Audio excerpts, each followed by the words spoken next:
Have you ever wondered why some people become wealthier every year, even when they don't earn dramatically more than everyone else?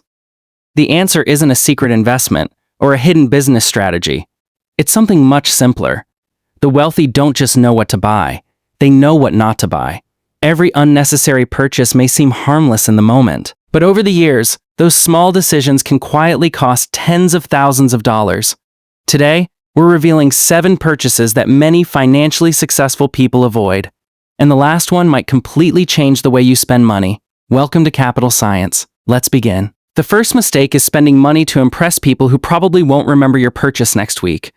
A luxury watch, designer clothes, the newest smartphone.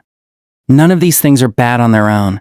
The problem begins when your goal is looking wealthy instead of becoming wealthy. Imagine 2 friends earning exactly the same salary. One spends every extra dollar upgrading his lifestyle. The other invests that money every month. 5 years later, one owns expensive things. The other owns financial freedom. That's the difference. Real wealth is usually invisible. Fake wealth is designed to be seen. The wealthy understand one simple rule: buy assets, not applause. The second mistake is buying things that spend more time in storage than in your hands. Think about your home. How many gadgets are sitting in a drawer? How many clothes still have the original tags? How many subscriptions renew every month, even though you haven't opened the app in weeks?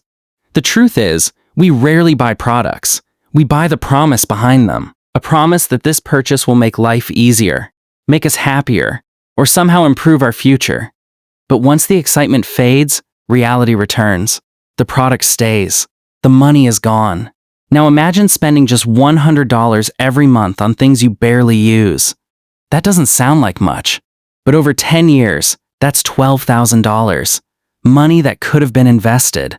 Money that could have grown. Before buying something new, wealthy people often ask one simple question: will I still be using this a year from now? If the answer is no, they usually don't buy it, because every unused purchase quietly steals future wealth. The third mistake is constantly upgrading perfectly good things. Every year there's a new phone, a faster laptop, a smarter watch, a newer car. Companies want you to believe that newer always means better. But ask yourself, is your current phone really holding you back? Or is advertising making it feel outdated?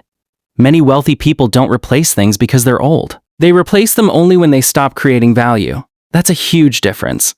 Every unnecessary upgrade takes money away from investments that could grow for years. The goal isn't to own the newest product. The goal is to own assets that make your future stronger. That's why smart investors upgrade with purpose, not because marketing tells them to. The fourth mistake isn't buying expensive things. It's paying for convenience. Every single day. A coffee on the way to work. Food delivery instead of cooking. A ride for a distance you could easily walk. Each decision feels small. $5 here, $10 there. Your brain barely notices, but your bank account does.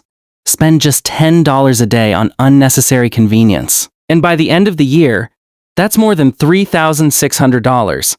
Now imagine investing that money instead. The wealthy don't avoid convenience. They simply ask one question: is this convenience worth the price? Sometimes the answer is yes, but many times, it's simply a habit. And habits can become very expensive. The fifth mistake is believing that every discount is a good deal. You've probably seen it before. Today only. Limited stock. Suddenly, something you never wanted starts feeling like an opportunity. But here's the truth.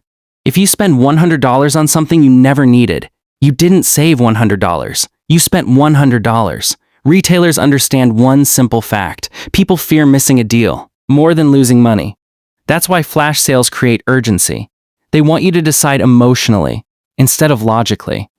Before wealthy people buy anything on sale, they ask themselves, would I still buy this if it were full price?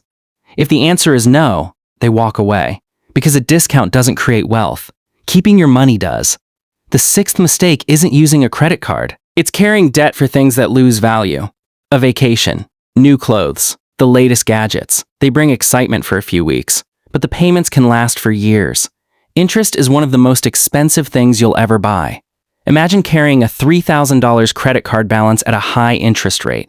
If you only make the minimum payment, that purchase can end up costing far more than you expected.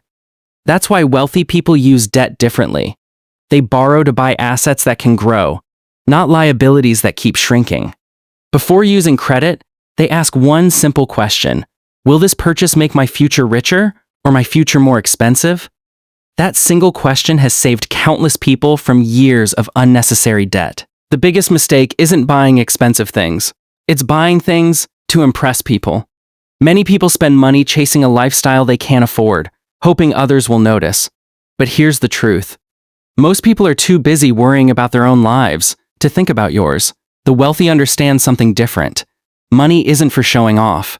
It's for creating freedom. Freedom to choose your work. Freedom to spend time with your family. Freedom to retire without fear. Every dollar you save and every dollar you invest buys a little more freedom. That's the real purpose of wealth, not to look rich, but to live without financial stress. So the next time you're about to buy something, pause for just 5 seconds. Ask yourself, is this helping my future or just satisfying a moment? That one habit could change your financial life. If you enjoyed this documentary, stay with Capital Science. Every day, we explain the science of money, wealth, and smarter financial decisions. Thanks for watching, and I'll see you in the next video.